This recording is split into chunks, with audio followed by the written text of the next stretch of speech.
था राजा शक्तिदेव। वो बहुत घमंडी और लालची था। वो शक्ति और संपत्ति दोनों तरह से बहुत समृद्ध था। मल्ल युद्ध हो, तीरंदाजी हो, तलवार भांजना हो या भाला फेंकना, वो सभी में बहुत कुशल था। कोई अन्य राजा उसका सामना नहीं कर पाता था।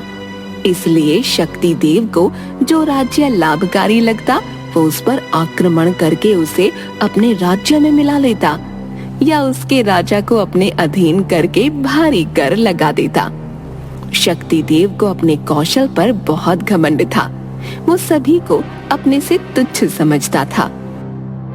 एक बार की बात है, शक्तिदेव अपनी सेना का मुआयना कर रहा था। महाराज, ये आपकी सेना है, इसका मुकाबला कोई नहीं कर सकता। और मेरा मुकाबला कोई कर सकता है क्या? महाराज, आपका क्या कहना? आप जैसा बहादुर और पराक्रमी राजा पूरे वर्तमान में कोई नहीं। सही कहा तुमने। मेरी एक बात सदैव याद रखना, वो राजा ही सब पर राज कर सकता है जो किसी से न डरे, किसी से भी नहीं। महाराज, मैंने आपको देखा है, आप सच में किसी से नहीं डरते, चाहे आपके सामने कोई भी हो। पूरे संसार में केवल एक व्यक्ति को छोड़कर मुझे कोई नहीं डरा सकता। महाराज, वो कौन है? मेरे पिता के मित्र और मेरे गुरु राजा प्रताप। मैंने जो कुछ सीखा है उन्हीं से सीखा, पर वे अब न जाने कहां हैं। मैं कुछ समझा नहीं महाराज। मंत्री, मैंने सभी विद्याएं राजा प्रताप से सीखी हैं। वे मेरे पिता के बहुत अच्छे मित्र थे। उनके सामने कोई नहीं टिक सकता था। मैं सदैव उनके जैसा बनना चाहता था। एक रात वे अपने महल में सोए और सुबह वहां नहीं मिले। उसके बाद उनका कभी कुछ पता नहीं चला। हो सकता है दुश्मनों के किसी षड्यंत्र का शिकार हो गए हो। मेरा मतलब है कि उनका अपहरण करके उन्हें मौत के घाट। मंत्री, अपना मुंह बंद ही रखो। क्षमा महाराज, क्षमा। राजा प्रताप वो व्यक्ति हैं जिनसे उनकी मर्जी के बिना हवा तक उन्हें नहीं छू सकती। इंसान तो बहुत दूर की बात है। तो वो कहां चले गए महाराज? ये तो वही जाने। तभी एक द्वारपाल आता है। महाराज की जय हो। महाराज, एक दूत संदेश लेकर आया है। राजमहल में राजा अपने सिंहासन पर बैठ जाता है। मंत्री उसके पास खड़ा है। एक दूत हाथ में संदेश लिए आता है। तुम अपना परिचय देकर बताओ कि क्या संदेश लाए हो। महाराज, मैं आपके राज्य की सीमा से लगे 7वें राज्य चमंघा के राजा चमननाथ का दूत हूँ। जिस राज्य का नाम ही उपहास पूर्ण है, वहां का राजा कैसा होगा? महाराज, चमंघा राज्य की 70% धरती जंगलों से भरी है। वहां चमंघा जाति के आदिवासी रहते हैं, इसलिए हमारे राज्य का नाम चमंघा ही हमारी पहचान है। ठीक है, ठीक है, ज्यादा बातें मत बनाओ। महाराज को बहुत काम है। क्या संदेश लाए हो? महाराज, हम जड़ी बूटियों का व्यापार करते हैं। आपके राज्य में व्यापार करने की अनुमति चाहते हैं। उसके लिए तो कर देना पड़ता है। जितना भी व्यापार करोगे, तुम्हें राज्य के खजाने में 30% कर जमा करना होगा, अन्यथा मेरे राज्य से व्यापार के बारे में सोचना भी नहीं। जी महाराज। कहकर वह चला जाता है। कुछ दिनों बाद मंत्री राजा को राजकाज संबंधी बातें बताते हैं। महाराज, हमारे किसानों से अधिक कर की उम्मीद करना व्यर्थ है। उनकी फसलें वर्षा की अनियमितता के कारण खराब हो रही हैं। सबसे अधिक कर किस क्षेत्र से आ रहा है? जड़ी बूटियों से महाराज। वो राज्य है ना चमंघा, उसका व्यापार यहाँ बहुत चल रहा है। मंत्री राजा के हाथ में बही खाता देकर सब समझाता है। राजा ध्यान से समझता है। राज्य तो छोटा सा है, इतना कर हमें दे रहा है तो इसका खजाना कितना होगा? वो राज्य तो सोने की मुर्गी है। अगले दिन राज्य सभा में सेनापति आता है। शक्तिदेव उसे कुछ निर्देश देता है। जैसी आपकी आज्ञा महाराज। चमंघा राज्य पर कल आक्रमण हो जाएगा। मुझे वो राज्य हर हाल में चाहिए। जी महाराज। सेनापति के वहां से जाने के बाद ये क्या महाराज, चमंघा हमें सबसे अधिक कर देता है, फिर आक्रमण क्यों? चमंघा सोने की मुर्गी है। ये मुर्गी मेरे सिवा किसी और की नहीं हो सकती। जी जी जी महाराज। मंत्री, तुम नहीं समझोगे, इसलिए तो मैं राजा हूं और तुम मंत्री। अगले दिन सेनापति बौखलाया हुआ राज्यसभा में आया। महाराज महाराज। अरे सेनापति, तुम इतना घबराए हुए क्यों हो? वो क्या बात है? मेरे सेनापति होकर इतना क्यों घबराए हुए हो? महाराज, वो चमंघा राज्य जितना छोटा दिखता है, वास्तव में बात वो नहीं लग रही। मैं कुछ समझा नहीं।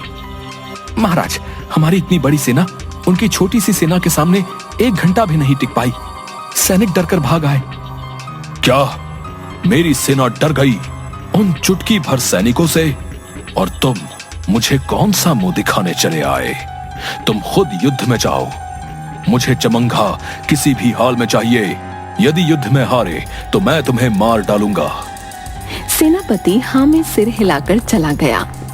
सोचा नहीं था ऐसा होगा। चमंघा तो बहुत छोटा सा राज्य है। खामोश। अगले दिन सभा में शक्तिदेव कुछ पत्रों को देख रहा था। तभी मंत्री बौखलाया हुआ आया। उसे देखकर, क्या हुआ?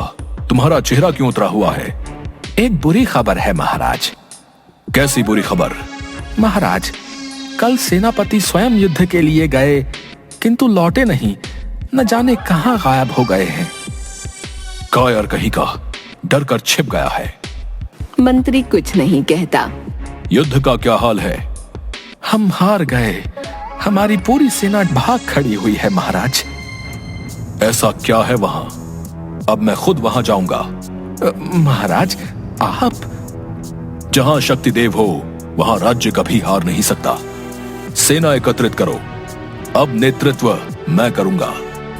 शक्तिदेव हाथ में भाला पकड़े, कमर में तलवार लटकाए, अपनी सेना के साथ घोड़े पर बैठकर युद्ध के लिए निकला।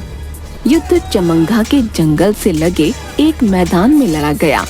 शक्तिदेव की सेना युद्ध में भारी पड़ रही थी। तभी जंगल से कुछ आदिवासी हाथों में त्रिशूल लिए दौड़े आए। सभी ने माथे पर तिलक लगाया हुआ था। उनका रौद्र रूप देखकर शक्तिदेव की सेना भागने लगी। शक्तिदेव स्थिति भांप गया और आदिवासियों के सामने वो अकेला आ खड़ा हुआ। 5-5 लोगों को एक साथ मार भगाया। आदिवासी शक्तिदेव का पराक्रम देखकर हैरान थे। तभी 2 आदिवासी वापस जंगल में भाग गए। उन्हें देखकर शक्तिदेव घमंड से बाकियों पर चिल्लाया, तुम लोग भी भाग जाओ, वरना मैं किसी को नहीं छोड़ूंगा। 10 आओ, चाहे 100, चाहे 1000, तुम लोगों के लिए मैं अकेला ही काफी हूँ। बाबा आ गए, बाबा आ गए। जंगल में से एक बूढ़ा व्यक्ति, किंतु हट्टा कट्टा, माथे पर तिलक लगाए, लंबी लंबी दाढ़ी मूंछ, हाथ में त्रिशूल लिए आया। उसे देखकर शक्तिदेव ठहाके लगाकर हंसने लगा। अच्छा, तो अब तुम आए हो। चमंघा में सभी युवा मर गए लगता है। जो बुढ़े लोग युद्ध करेंगे। क्यों, तुम्हें कोई आपत्ति है? युद्ध बराबरी का हो तो युद्ध कहलाता है। तुम्हारे साथ तो खेल होगा। ठीक है, तो ये खेल अब केवल हम दोनों के बीच ही खेला जाएगा। ये बेचारे निर्दोष लोग क्यों बीच में पड़े? इतना रक्त बहाना ठीक नहीं।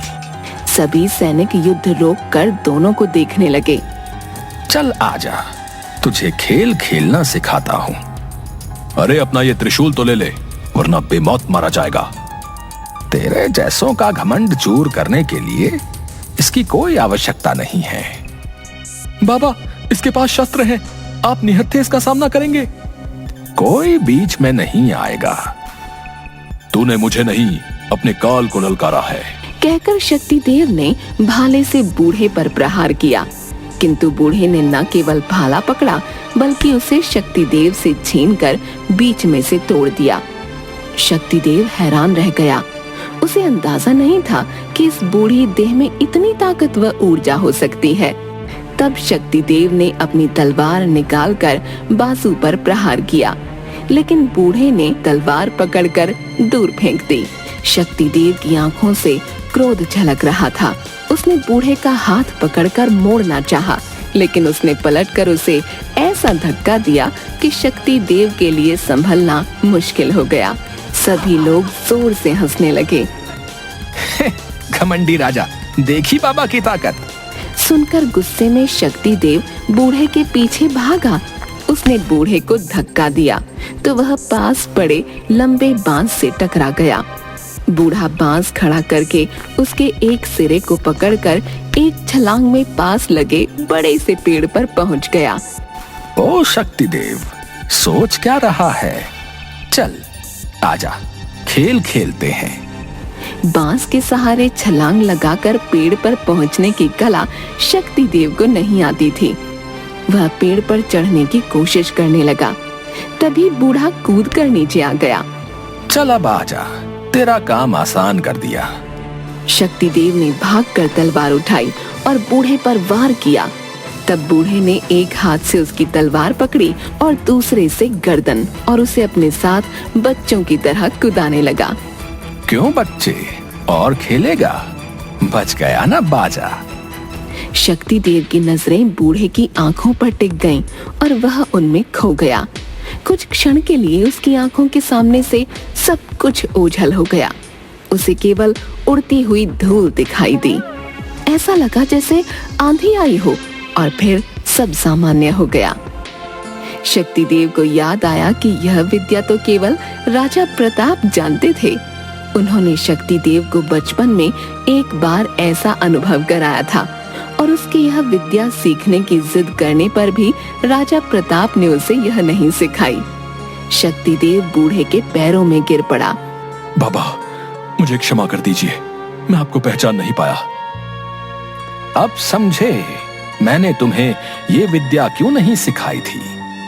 मुझे भी स्वयं पर बहुत घमंड हो गया था, इसलिए मैं चुपचाप राजसी जीवन त्याग कर यहाँ आ गया। रक्तपात से घृणा हो गई है। अगर आज भी मातृभूमि की रक्षा का प्रश्न ना होता तो मैं कभी तुम्हारे सामने नहीं आता। जी बाबा, मुझे अपनी गलती का अनुभव हो गया है। उसके बाद सभी जंगल में स्थापित शिव प्रतिमा के सामने खड़े होकर पूजा करते हैं और हर हर महादेव के नारों से वातावरण गूंज उठता है।